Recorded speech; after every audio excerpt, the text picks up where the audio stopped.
All right, boys and girls, so we're going to be taking a look at the story Ada Twist Scientist, written by Andrea Betty, illustrated by David Roberts. So before we read, this book is about a little curious girl who discovers that all of her questions that she has often lead to more and more questions than they do answers.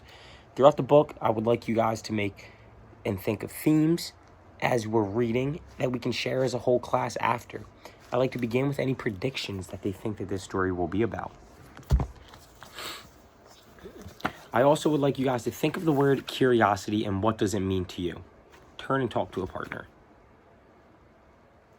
All right, so what do we think curiosity means? Yes. Yes, curiosity is the strong desire to know or learn something.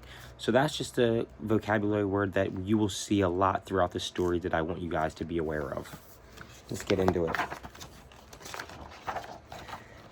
Ada Marie said not a word till the day she turned 3. She bounced in her crib and looked all around, observing the world, but not making a sound.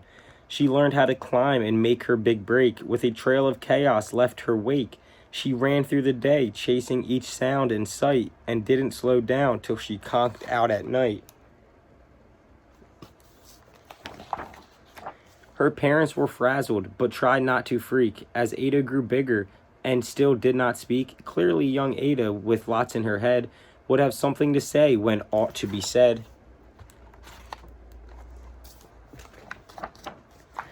That's just what happened when Ada turned 3. She tore around the house on a fact-finding spree and climbed up the clock just as high as she could. Her parents yelled stopped, as all good parents would. Ada's chin quivered, but she did not cry. She took a deep breath and simply asked why. Why does it tick and why does it talk? And why don't we call it a granddaughter clock? Why are there pointy things stuck in a rose? Why are there hairs up inside of your nose? She started with why, and then what, how, and when. By bedtime, she came back to why once again. She drifted to sleep as her dazed parents smiled, as the curious thoughts of her curious child, who wanted to know what the world was about. They kissed her and whispered, "You'll figure it out." Her parents kept up with their high-flying kid, whose questions and chaos both grew as she did. Even Miss Greer found her hands were quite full when young Ada's chaos wreaked havoc at school.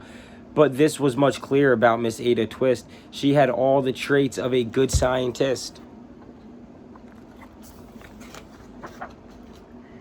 Ada was busy that first day of spring, testing the sounds that make mockingbirds sing, when a horrible stench wrecked her right in the nose, a pungent aroma that curled up her toes. "Zoe," said Ada, which got her to thinking, "what is the source of that terrible stinking? How does a nose know there's something to smell? And if it does stink, if there's no nose to tell?"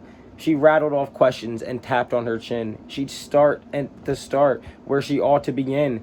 A mystery, a riddle, a puzzle, a quest. This was the moment that Ada loved best.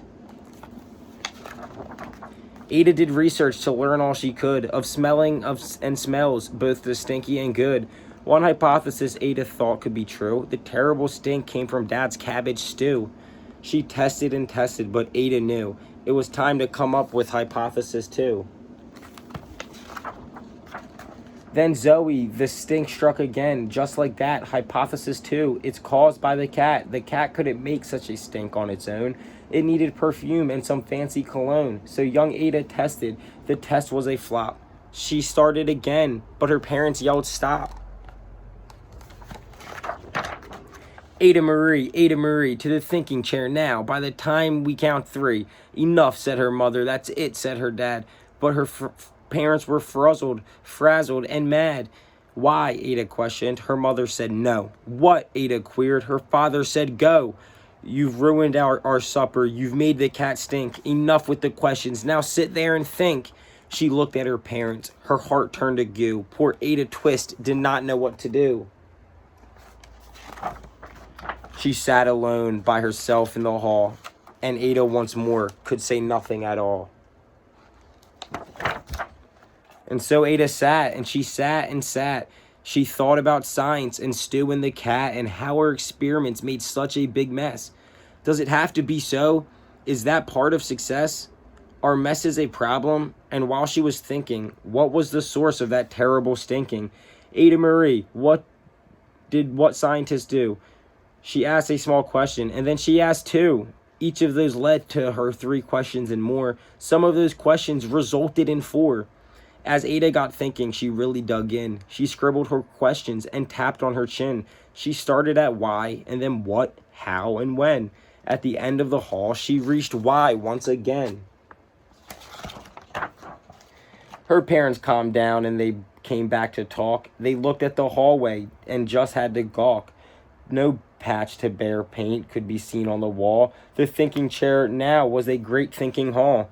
They watched their young daughter and sighed as they did. What would they do with this curious kid who wanted to know what the world was about and smiled and whispered, "We'll figure it out." And that's what they did, because that's what you do when your kid has a passion and a heart that is true.